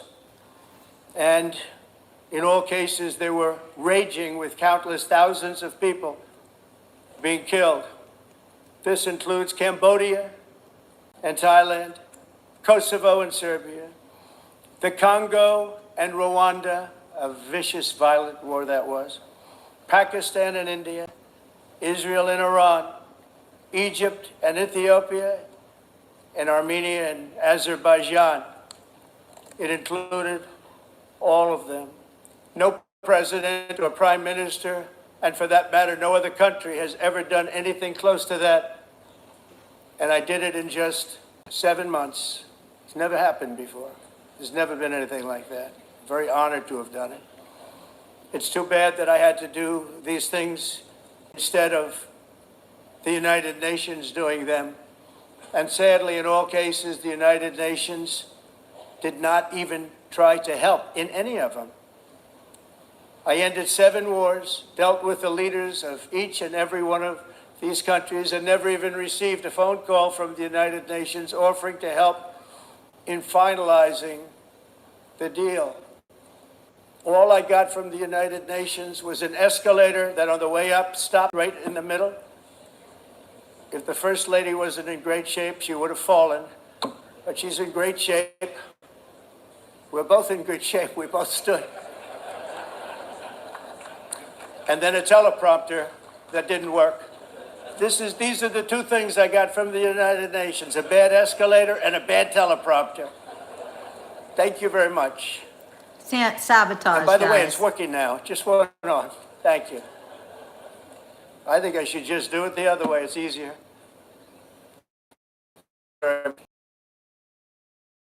The time because I was too busy working to save millions of lives. That is the saving and stopping of these wars. But later I realized that the United Nations wasn't there for us. They weren't there. I thought of it really after the fact, not during these negotiations, which were not easy. That being the case, what is the purpose of the United Nations? The UN has such tremendous potential. I've always said it. It has such tremendous, tremendous potential. But it's not even coming close to living up to that potential. For the most part, at least for now, all they seem to do is write a really strongly worded letter and then never follow that letter up. It's empty words, and empty words don't solve war. The only thing that solves war and wars is action. Now, after ending all of these wars and also earlier negotiating the Abraham Accords, which is a very big thing for which our country received no credit, never receives credit. Everyone says that I should get the Nobel Peace Prize for each one of these achievements. But for me, the real prize will be the sons and daughters who live to grow up with their mothers and fathers, because millions of people are no longer being killed in endless and unglorious wars. What I care about is not winning prizes, it's saving lives. We saved millions and millions of lives with the 7 wars. And we have others that we're working on, and you know that. Many years ago, a very successful real estate developer in New York, known as Donald J. Trump, I bid on the renovation and rebuilding of this very United Nations complex. I remember it so well. I said at the time that I would do it for $500 million, rebuilding everything. It would be beautiful. I used to talk about, I'm going to give you marble floors. They're going to give you terrazzo. I'm going to give you the best of everything. You're going to have mahogany walls. They're going to give you plastic. But they decided to go in another direction, which was much more expensive at the time, and which actually produced a far inferior product. And I realized that they did not know what they were doing when it came to construction, and that their building concepts were so wrong, and the product that they were proposing to build was so bad and so costly. It was going to cost them a fortune. And I said, and wait till you see the overruns. Well, I turned out to be right. They had massive cost overruns and spent between $2 and $4 billion on the building, and did not even get the marble floors that I promised them. You walk on terrazzo. Do you notice that? As far as I'm concerned, frankly, looking at the building and getting stuck on the escalator, they still haven't finished the job. They still haven't finished. That was years ago. The project was so corrupt that Congress actually asked me to testify before them on the tremendous waste of money, because it turned out that they had no idea what it was, but they knew it was anywhere between $2 and $4 billion, as opposed to $500 million with a guarantee. But they had no idea, and I said it cost much more than $5 billion. Unfortunately, many things in the United Nations are happening just like that, but on an even much bigger scale, much, much bigger. Very sad to see. Whether the UN can manage to play a productive role, I've come here today to offer the hand of American leadership and friendship to any nation in this assembly that is willing to join us in forging a safer, more prosperous world.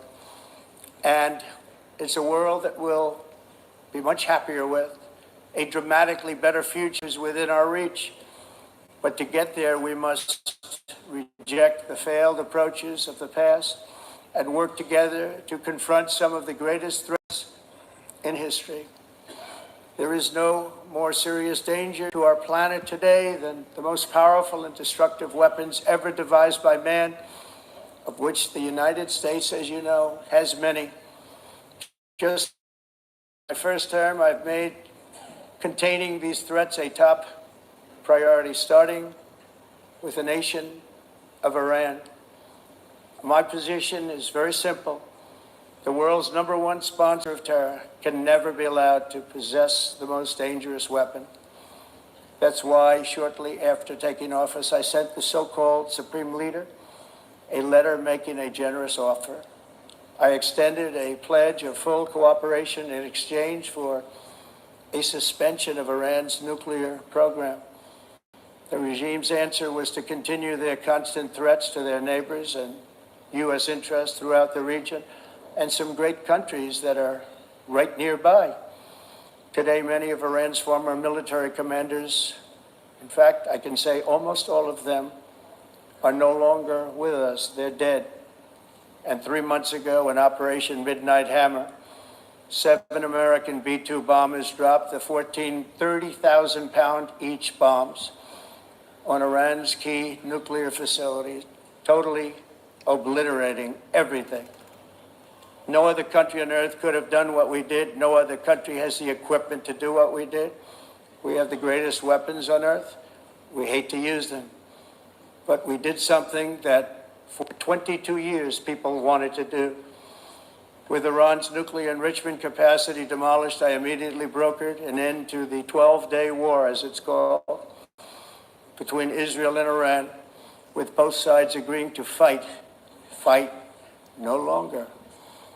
As everyone knows, I have also been deeply engaged in seeking a ceasefire in Gaza. Have to get that done.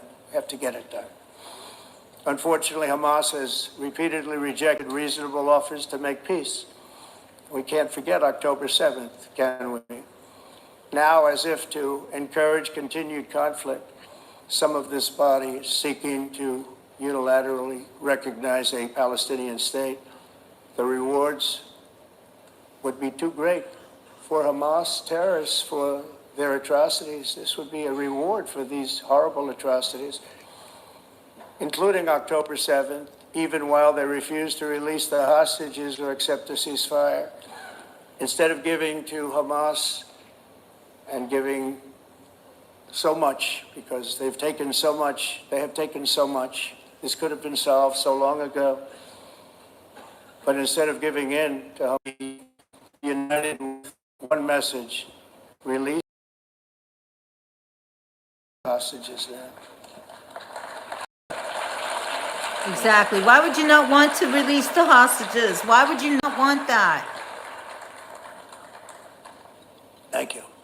As we have got to come together, and we will come together, got to get it done. We have to stop the war in Gaza immediately. We have to stop it. We have to get it done. We have to negotiate. Immediately have to negotiate peace. We got to get the hostages back. We want all 20 back. We don't want 2 and 4. As you know, I got, along with Steve Witkoff and others that helped us, Marco Rubio, we got most of them back. We were involved in all of them. But I always said the last 20 are going to be the hardest, and that's exactly what happened. We have to get them back now. We don't want to get back 2, and then another 2, and then 1, and then 3. Have this process. No, we want them all back, and we want the actually 38 dead bodies back too. Those parents came to me, and they want them back, and they want them back very quickly and very badly, as though they were alive. They want them. They want them every bit as much as if their son or daughter were alive. I've also been working relentlessly, stopping the killing in Ukraine. I thought that would be, of the 7 wars that I stopped, I thought that would be the easiest because of my relationship with President Putin, which had always been a good one. I thought that was going to be the easiest one. But you know, in war, you never know what's going to happen. There are always lots of surprises, both good and bad. Everyone thought Russia would win this war in 3 days. But it didn't work out that way. It was supposed to be just a quick little skirmish. It's not making Russia look good. It's making them look bad. No matter what happens from here on out, this was something that should have taken a matter of days, certainly less than a week.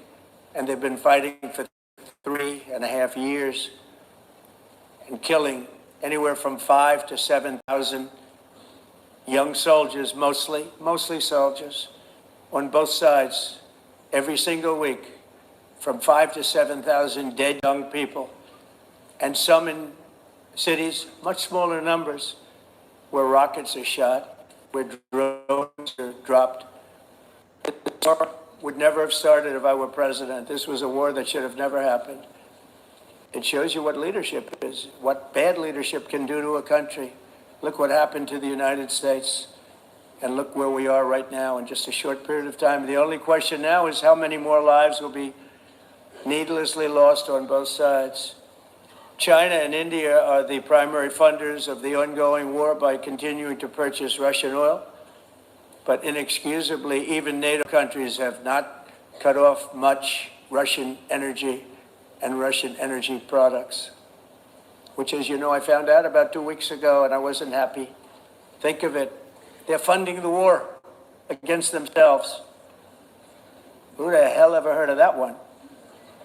In the event that Russia is not ready to make a deal to end the war, then the United States is fully prepared to impose a very strong round of powerful tariffs, which would stop the bloodshed, I believe, very quickly. But for those tariffs to be effective, European nations, all of you are gathered here right now, would have to join us in adopting the exact same measures. I mean, you're much closer to the city. We have an ocean in between. You're right there. And Europe has to step it up. They can't be doing what they're doing. They're buying oil and gas from Russia while they're... It's embarrassing to them, and it was very embarrassing to them when I found out about it, I can tell you that. They have to immediately cease all energy purchases from Russia. Otherwise, we're all wasting a lot of time. So I'm ready to discuss this. We're going to discuss it today with the European nations, all gathered here. I'm sure they're thrilled to hear me speak about it, but that's the way it is. I like to speak my mind and speak the truth. As we seek to reduce the threat of dangerous weapons today, I'm also calling on every nation to join us in ending the development of biological weapons once and for all. And biological is terrible, and nuclear is even beyond, and we include nuclear in that. We want to have a cessation of the development of nuclear weapons. We know, and I get to view it all the time. Sir, would you like to see? And I look at weapons that are so powerful that we just can't ever use them. If we ever use them, the world literally might come to an end. There would be no United Nations to be talking about. There would be no nothing. Just a few years ago, reckless experiments overseas gave us a devastating global pandemic. Yet despite that worldwide catastrophe, many countries are continuing extremely risky research into bioweapon man-made pathogens. This is unbelievably dangerous. To prevent potential disasters, I'm announcing today that my administration will lead an international effort to enforce biological weapons convention, which is going to be meeting with the top leaders of the world by pioneering an AI verification system that everyone can trust. Hopefully the UN can play a constructive role, and it will also be one of the early projects under AI. Let's see how good it is, because a lot of people are saying it could be one of the great things ever, but it also can be dangerous, but it can be put to tremendous use and tremendous good, and this would be an example of that. Not only is the UN not solving the problems it should, too often, it's actually creating new problems for us to solve. The best example is the number one political issue of our time, the crisis of uncontrolled migration. It's uncontrolled. Your countries are being ruined.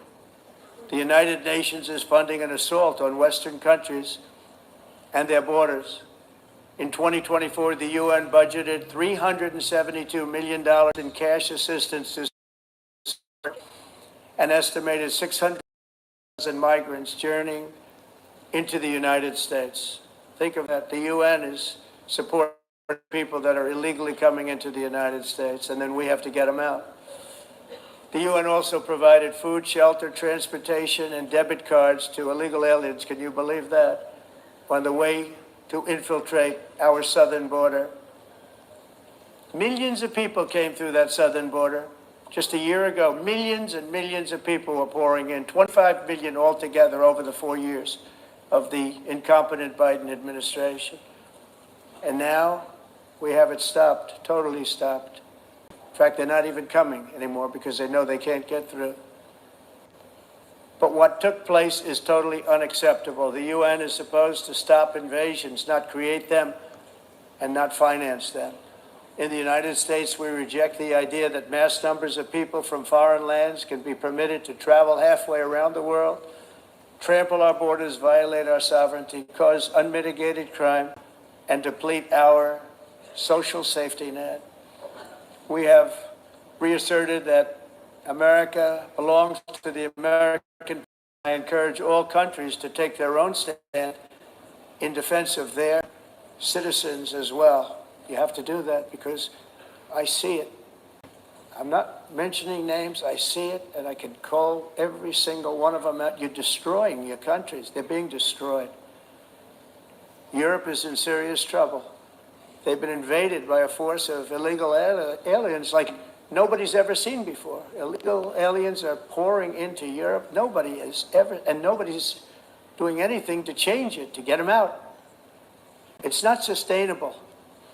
Because they choose to be politically correct, they're doing just absolutely nothing about it.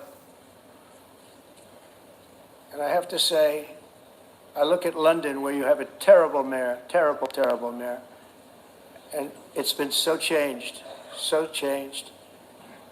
Now they want to go to Sharia law.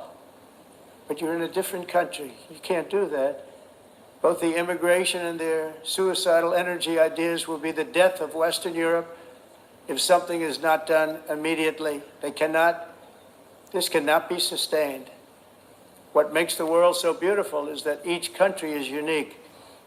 But to stay this way, every sovereign nation must have the right to control their own borders. You have the right to control your borders, as we do now, and to limit the sheer numbers of migrants entering their countries and paid for by the people of that nation that were there and that built that particular nation at the time. They put their blood, sweat, tears, money into that country, and now they're being ruined. Proud nations must be allowed to protect their communities and prevent their societies from being overwhelmed by people they have never seen before, with different customs, religions, with different everything.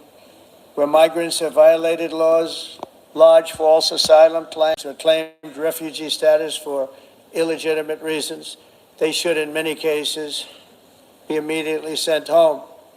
And while we will always have a big heart for places and people that are struggling and truly compassionate, answers will be given. We have to solve the problem, and we have to solve it in their countries, not create new problems in our countries. And we are very helpful to a lot of countries that are just not able to send their people anymore. They used to send them to us in caravans of 25, 30,000 people each. These massive caravans of people pouring into our country, totally unchecked and unvetted. But not anymore. According to the Council of Europe in 2024, almost 50% of inmates in German prisons were foreign nationals or migrants. In Austria, the number was 53% of the people in prisons were from places that weren't from where they are now. In Greece, the number was 54%, and in Switzerland, beautiful Switzerland, 72% of the people in prisons are from outside of Switzerland. When your prisons are filled with so-called asylum seekers who repaid kindness, and that's what they did, they repaid kindness with crime. It's time to end the failed experiment of open borders. You have to end it now. See, I can tell you. I'm really good at this stuff. Your countries are going to hell.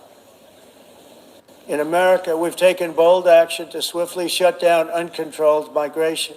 Once we started detaining and deporting everyone who crossed the border and removing illegal aliens from the United States, they simply stopped coming. They're not coming anymore. We're getting a lot of credit, but they're not coming anymore. This was a humanitarian act for all involved, because on the trips up, thousands of people a week were dying. Women were being raped. Nobody's ever seen anything like it. Raped, horribly beaten, raped. On the trip up, the journey up, it was a long walk. It was a long, arduous journey, indeed. And it was also a historic victory against human trafficking throughout the region. What we did was a victory, and we saved so many lives of people that wouldn't make the journey. That journey was loaded up with death. Loaded up with death. Dead bodies all along the roads of jungles to get up. They go through jungles, they go through areas so hot you couldn't breathe. They were dying of suffocation, areas so hot that you couldn't breathe. Dead bodies all over. By them not coming, we're saving tremendous numbers of lives. My people have done a fantastic job in doing what they did, and the American public agrees with it. I mean, I was very proud to see this morning I have the highest poll numbers I've ever had. Part of it is because of what we've done on the border. I guess the other part is what we've done in the economy.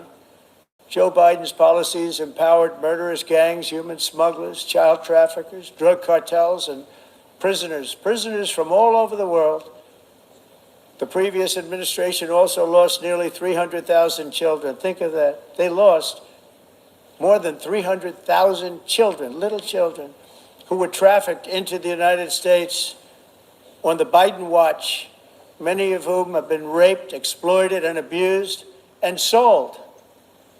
Sold. Nobody talks about that. The fake news doesn't write about it. With many others, young children who are missing or dead. And we found a lot of these children and we're sending them back, and we've been sending them back to their parents. They said, nobody knows who they are. They said, where do you come from? And they'll give us a country and we'll find out and we'll figure it out and we'll bring them back to their homes. And the mother and father rush to the door and their tears in their eyes. They can't believe that they're seeing their son or daughter, their little son or daughter again. We've done almost 30,000 of them so far. Any system that results in the mass trafficking of children is inherently evil. Yet that is exactly what the globalist migration agenda has done, and it's what it's all about. In America, those days, as you know, are over. The Trump administration is working, and we are continuing to work to track down the villains that are causing this problem, and also, as I said, to get back the 30,000 we've already returned. And I think we're going to have another. We're going to find a lot. You're not going to find all of them. 300, more than 300,000. They're lost or they're dead. They're lost or they're dead because of the animals that did this. To protect our citizens, I've also designated multiple savage drug cartels in forest. And you see this, and you see it happening right before your eyes. Let's put it this way, people don't like taking big loads of drugs in boats anymore. There aren't too many boats that are traveling on the seas by Venezuela. They tend not to want to travel very quickly anymore. And we've virtually stopped drugs coming into our country by sea. We call them the water drugs. They kill hundreds of thousands of people. I've also designated multiple savage drug cartels as far as foreign terrorist organizations, along with two bloodthirsty transnational gangs, probably the worst gangs anywhere in the world, MS-13 and Tren de Aragua.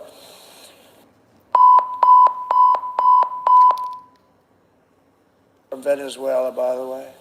Such organizations torture, maim, mutilate, and murder with impunity.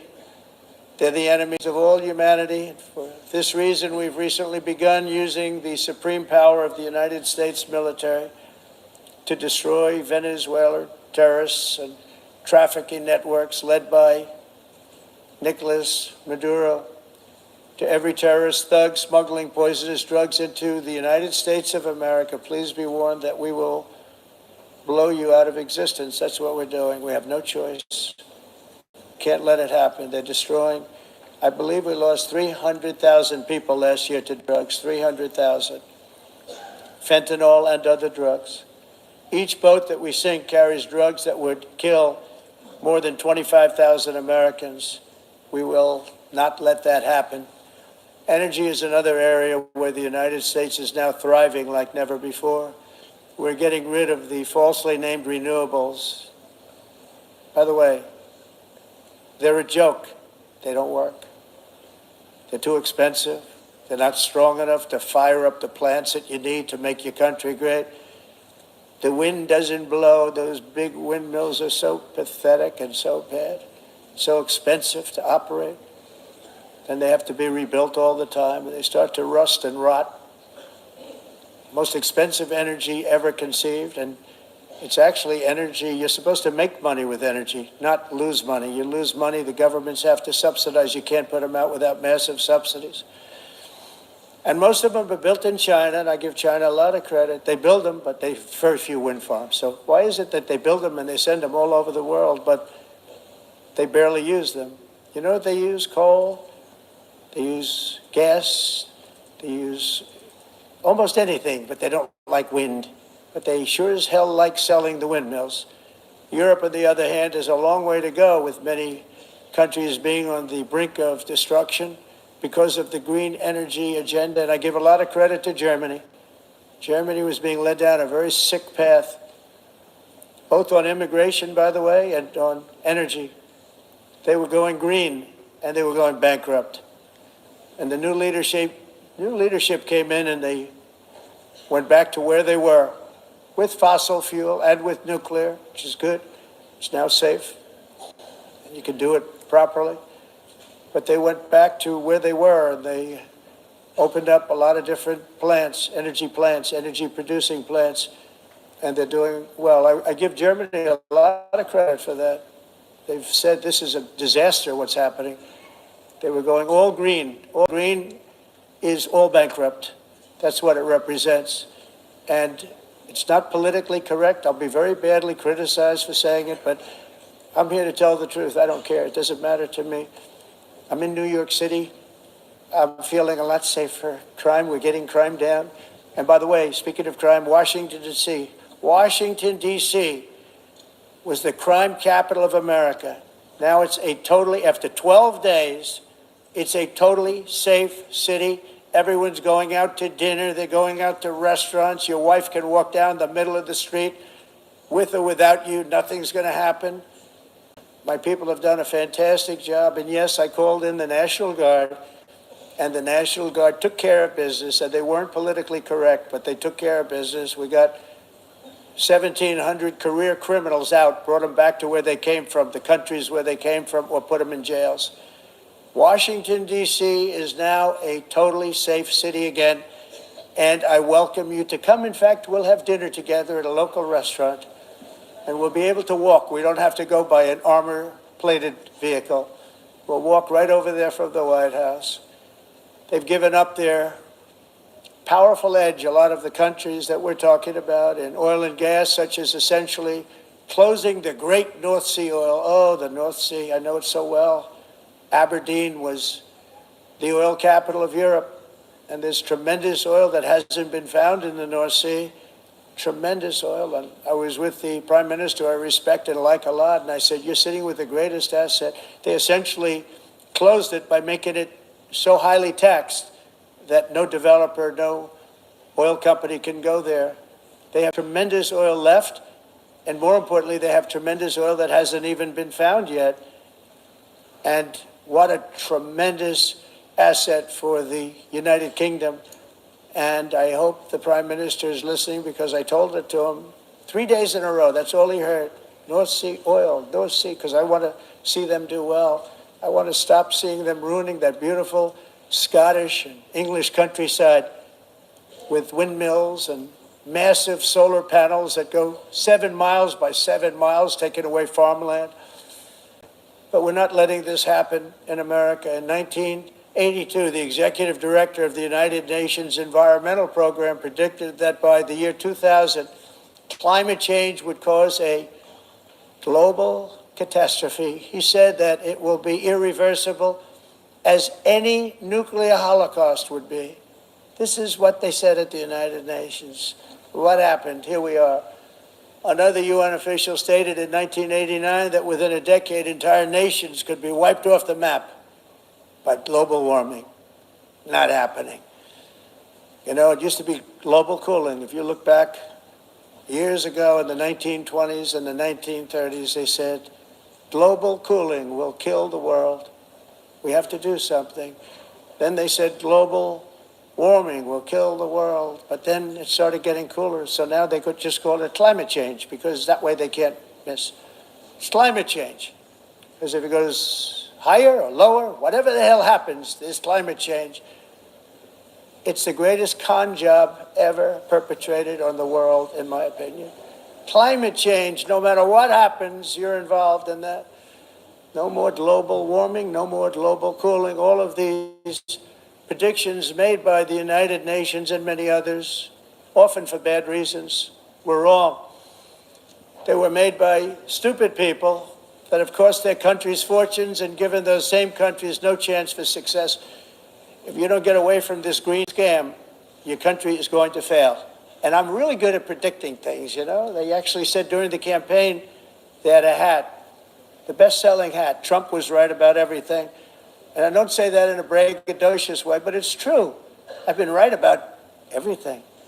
And I'm telling you that if you don't get away from the green energy scam, your country is going to fail. And if you don't stop people that you've never seen before, that you have nothing in common with, your country is going to fail. I'm the President of the United States, but I worry about Europe. I love Europe. I love the people of Europe. And I hate to see it being devastated by energy and immigration. This double-tailed monster destroys everything in its wake, and they cannot let that happen any longer. You're doing it because you want to be nice. You want to be politically correct, and you're destroying your heritage. They must take control strongly and immediately of the unmitigated immigration disaster and the fake energy catastrophe before it's too late. The carbon footprint is a hoax made up by people with evil intentions, and they're heading down a path of total destruction. You know, the carbon footprint was a big, big thing a few years ago. I remember hearing about the carbon footprint, and then President Obama would get into Air Force One, a massive Boeing 747, and not a new one, an old one with old engines that spew everything into the atmosphere. He'd talk about the carbon footprint, we must do so. Then he'd get in and he'd fly from Washington to Hawaii to play a round of golf. And then he'd get back onto that big, beautiful plane and he'd fly back and he'd talk about, again, global warming and the carbon footprint. At extreme cost and expense, Europe reduced its own carbon footprint by 37%. Think of that. Congratulations, Europe. Great job. You cost yourself a lot of jobs, a lot of factories closed, but you reduced the carbon footprint by 37%. However, for all of that sacrifice and much more, it's been totally wiped out and then some by a global increase of 54%. Much of it coming from China and other countries that are thriving around China, which now produces more CO2 than all the other developed nations in the world. So all of these countries are working so hard on the carbon footprint, which is nonsense, by the way. It's nonsense. You know, it's interesting. In the United States, we have still radicalized environmentalists, and they want the factories to stop. Everything should stop. No more cows. We don't want cows anymore. I guess they want to kill all the cows. They want to do things that are just unbelievable, and you have it too. But you know, we have a border, strong, and we have a shape, and that shape doesn't just go straight up. That shape is amorphous when it comes to the atmosphere. And if we had the most clean air, and I think we do, we have very clean air. We have the cleanest air we've had in many, many years.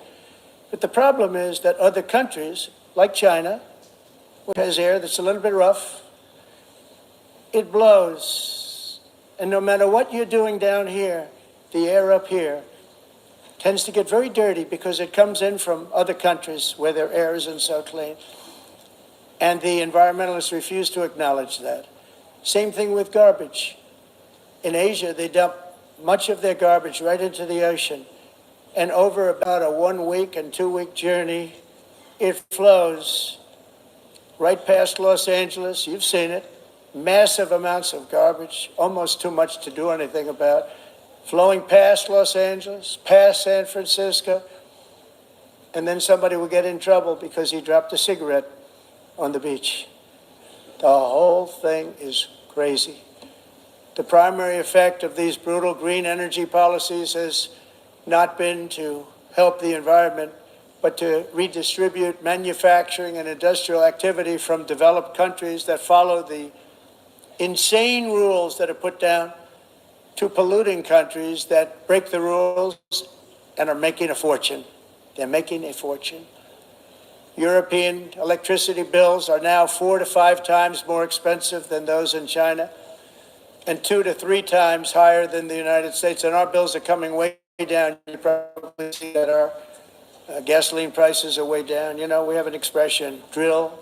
Nós reduzimos os custos de energia porque Okay, I don't know, all of a sudden they're speaking in a different language. That's a little bit weird. Not that. Oh, me and a bear. What do you think? Okay, sorry. I don't know why they're speaking another language. Here, I'm gonna put it back on and see what happens. Okay, come on, President Trump. Speak English. Vamos fazer tudo isso e reduzir os custos de energia. No. Wow. Weirdness, huh? How'd you like the picture of me with that bear, though? Scary, right? Oh, he wasn't real. Anyway, I don't know what's happened and why all of a sudden we're hearing a translation of President Trump. Anyway, I love to hear him telling the UN off about the global climate scam. And it is pretty silly to have Europe say that they've reduced their global footprint 37%. And then what did he say? China has raised theirs by like 70%. So it is nuts. It's so nuts. So many scams, so many lies that we're dealing with in this world. So, yeah, that was the bear talking. Anyway, yeah, the world is crazy. The world has gone nuts. And I'm your MAGA mama here to make some sense of it. So I am part of the MAGA movement. I do want my country to be great again.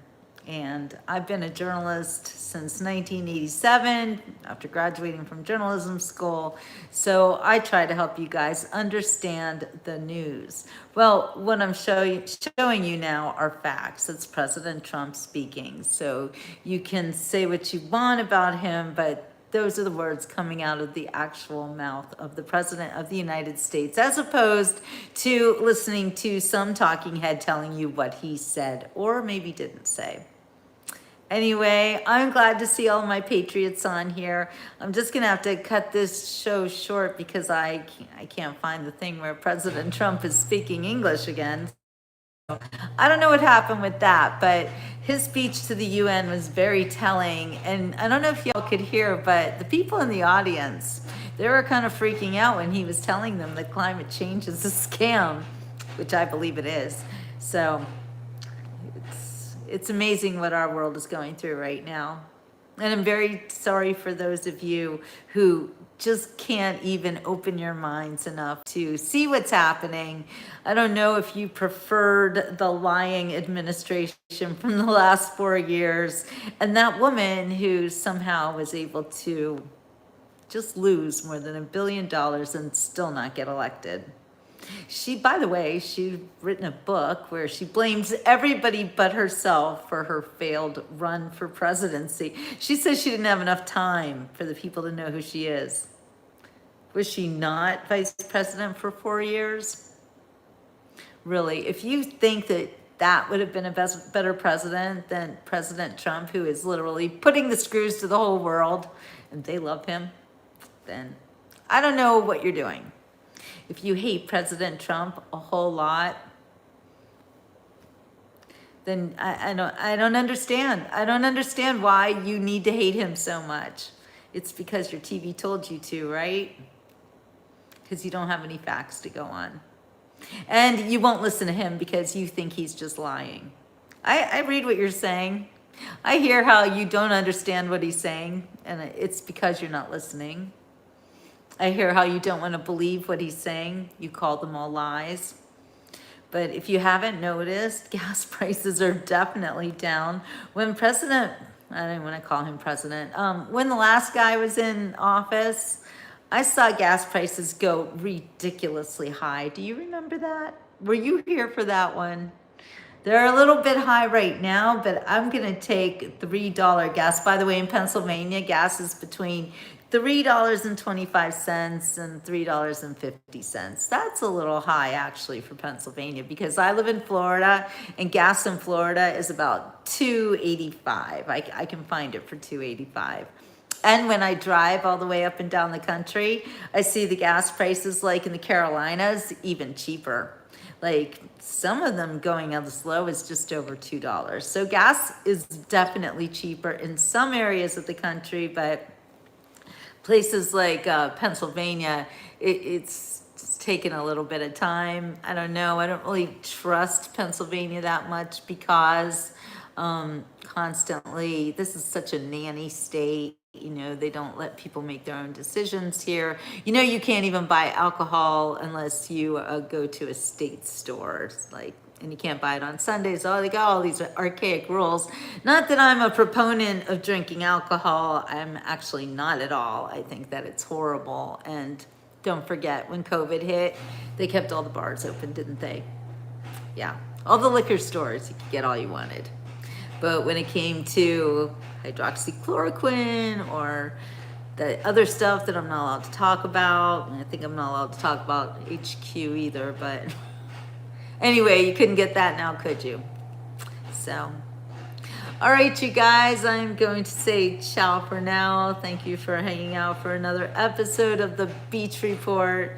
I have another story that I want to talk about with you, and that is school boards ripping off the people who live in the community. So that'll be my next show, and I'll do that a little bit later today. I'm just gathering my information, and I went to the school board meeting, so we have all the facts. So I will see you later on the Beach Report. And just quick, if you don't go to your school board meetings or your municipal meetings, shame on you. You really need to know what's going on in your community. Just a little hint from a previous reporter who went to all those meetings, but I just went to one last week, so I guess I'm still going to them. All right, anyway, we will see you next on the Beach Report. Ciao for now.